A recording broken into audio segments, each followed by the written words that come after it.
Hello guys, welcome to another video in the series of coding. We have to find the possible paths between two vertices. We are given a directed graph. You have to count the total number of ways or paths that exist between two vertices in a directed graph. So let's say 0 is your source node and 4 is your destination node. So you have to find the ways of reaching 4 from 0. Okay. So what are the number of ways of doing that? So from 0 you want to reach 4. One way is simply direct, right? From 0 you can reach 4. Okay. What are the other ways that you have? From 0 maybe you can take this path, go to 1 and then go to 4, right? This is also one of the acceptable paths. Okay, what about some other paths? From 0 you can go to 2 and then from 2 you can go to 4. This is also one of the acceptable paths, right? This is also one path which you can take. Okay, then you can take this path also, 0 to 1, 1 to 3, 3 to 2 and then 2 to 4, right? 0 to 1, 1 to 3, 3 to 2, 2 to 4. So there are totally 4 ways in which you can reach 4 from 0. So we are going to use a simple DFS based algorithm to find out our answer. So basically we are starting from 0 and we have to reach 4. So what we are going to do, we'll first start with the call for 0, right? And from 0 we'll try and go to all the neighbors one by one. Okay, let's say we make a call. Okay, let me write out all the calls. So 1 is a neighbor, 4 is the neighbor and 2 is a neighbor, right? There are 3 neighbors of 0. So from 0 you can go to 1 or 2 or 4. Okay, so let's say you are going to the call of 1, right? First, so from 1 you are entering into this call. Okay, so what you will do now, from 1 you can again make a call to its neighbor. So you can go to 4 or you can go to 3, right? So you can go to 4 or you can go to 3. Now as soon as you go to 4, right? As soon as you go to 4, you have reached your destination node, right? So you can increment your count. You have reached the destination, you can make count to 0. Okay, so now you can make count to 1. Now DFS of 4, this call has returned back. DFS of 4 is completed, it has returned back. So now you have only the call remaining for DFS of 3. From here you will keep DFS of 3. Now while we are doing this process, we will also keep a visited array. Okay, we'll keep a simple visited array 0 1 2 3 4. Okay, keep a simple visited array. And while you are making these calls, right, just keep on marking the values as true as you visit them, and while backtracking make them false. Okay, so now initially we visited 0, then from 0 we went to 1 and then from 1 we went to 4. So this is the visited array. Now we are backtracking. So what we'll do, we'll make this value as false so that later we can visit it again. If we let it remain as true, next time we will not be able to visit it, right? Because when your other nodes are trying to visit it, they will see it is already visited. So we have to mark it as false. While backtracking, it's important so that we can visit them later. Okay, so now we have come to this DFS of 3. So from DFS of 3 again you can go to DFS of 2, and then from DFS of 2 again you can go to DFS of 4, right? So this is also one of the ways, right? So this is one call that you can take. So now again you have reached the end, 4 is your destination, so you will mark count as true. While it's also important that when you are making these calls, you also have to change the values here. So you will mark these as true, and when you reach the final node, you will mark everything as true. So this will be your visited array when you reach the final destination. Now what you will do, you will backtrack. When you are backtracking, you will mark 4 as false. You will mark 4 as false. Okay, 4 will become false first. Then while you will backtrack from 2, okay, from 2 you will mark 2 as also false. 2 will also become false. So 0 1 2 3 4. When you will backtrack further, right? When you will backtrack further from 3, okay, then 3 will also become false, right? You will backtrack, so you will make 3 also as false. So these will become false. So 0 1 2 3 4. Now again you have come to 1, right? You have again come to 1. So now you can go further in the calls. From 1 you went to 4, from 1 you went to 3. You exhausted both of its neighbors. So now you can backtrack from 1 also, right? You can backtrack from 1. So call for 1 is also finished. Now which are the calls that are remaining? From 0, okay, from 0 you can go to remaining which neighbors? You have already visited 1 from 0. You have 2 more neighbors, 2 and 4, right? So you can make a call for 2 and 4.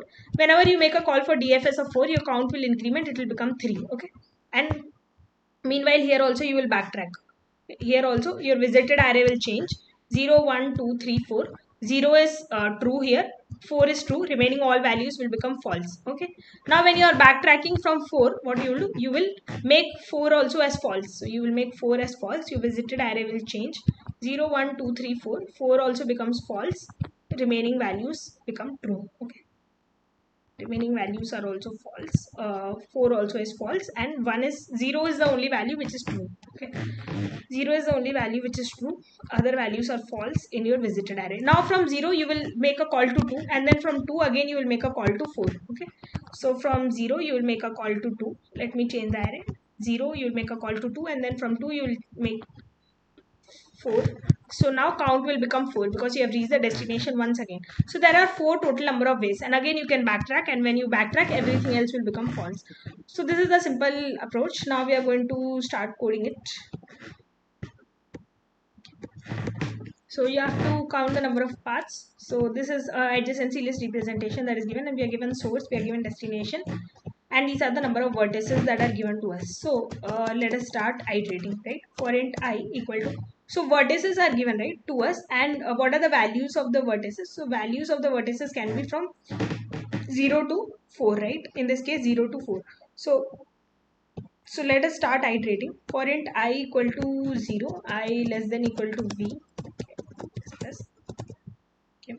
Now in this case you will try to make a DFS call. Okay, but when will you make the DFS call? Whenever you see a source vertex, then only you will make a DFS call, right? So if I is equal to source, in that case you have to make a DFS call. So let us make a DFS call. We will start with the source vertex, and we will also have to pass the adjacency list because we will have to traverse the neighbors, right? And then we also have to pass the destination. Whenever we reach the destination node, you are going to count the number of ways. Okay, so you can also do one thing. You can also pass a count variable. Okay, let's say count, and count is initially equal to 0. Whenever you find a destination node, you can increment your count, so you can return back count, right? So that is a DFS based approach that we are going to take, and finally you can return back count.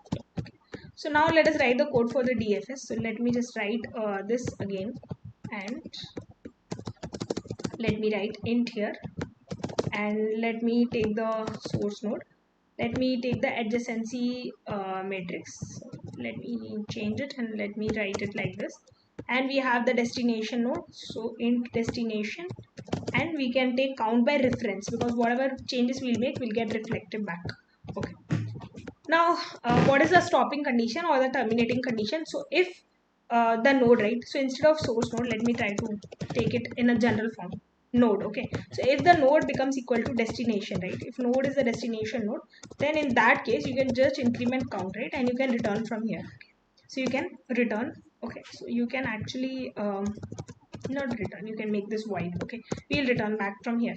Now if node is not destination, then we'll have to keep traversing its neighbors and trying to find, right? So what we'll do, we'll check that. So let's say vector int v is equal to adjacency of node, adjacency list of node. So now v contains all the neighbors, so we'll go into all the neighbors, right? So for all the neighbors which are there in the adjacency list. Okay, now we'll try to find out which our neighbors like we'll try to find out which neighbors are not visited. Okay, if the neighbors are not visited, then we can make a DFS call on them, right? So we will also keep a visited array. So let me also declare that. So vector int visited, and initially we can mark everything as false. Okay, so let's say v.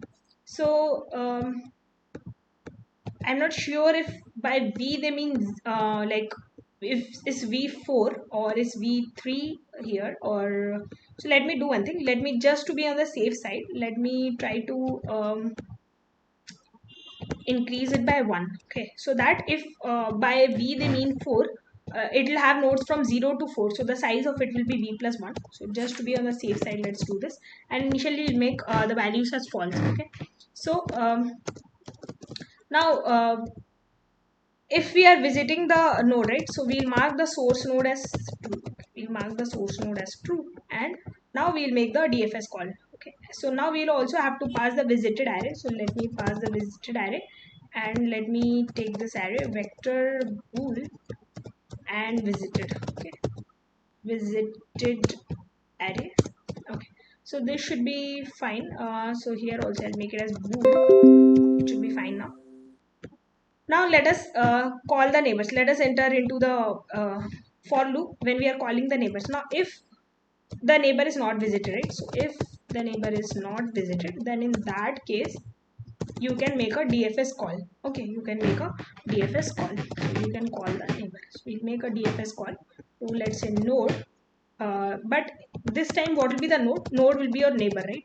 You are making a DFS call on the neighbor, and you can pass the same adjacency list, and you can destination will of course remain the same, that will not change, and you can make count, right? and you can pass visited. Now before doing this, what we'll do, we will also mark visited of neighbor as true.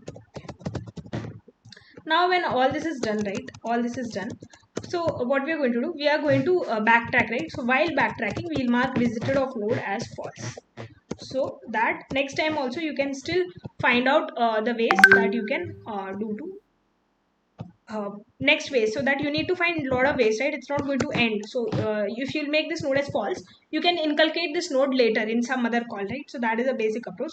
Now let me try to run and see if it's going to work. Okay, for in neighbors in adjacency list, so there is some problem. I've given adjacency here, I should give v, because v is the vector that we have. Let's see if it's going to work.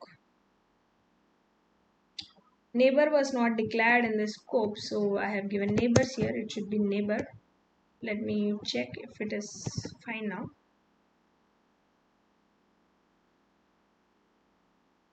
Okay, let me try to submit and see if it's working.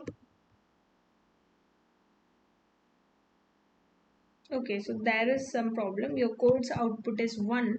Okay, so there is some problem with this. So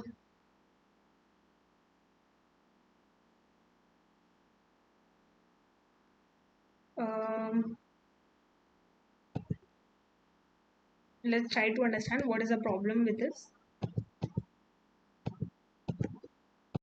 Okay, there is one small thing which we have to do. See, when we are visiting the node and we are making a destination, we are returning from here, right? So what is happening is your destination is never becoming false, right? So next time your node will not visit this destination. So what we have to do, visited of destination को भी false करना है, so that any other node also visits the destination next time, and it will also increase the count. Because अगर हमने ये statement नहीं दिया, if we don't give the statement, in that case what will happen is other nodes are not visiting it. One time you are visiting it and next time you are not visiting it, because yes statement, this will not get executed, because whenever you are coming to this node, which is a destination node, it will think that it's already visited, so it will never visit it again. So you have to give this node, and this is also very important. So now it should work fine. Okay, this is fine. Now let us submit and see if it's getting accepted. So it's fine, that's it. Thank you for being patient and listening.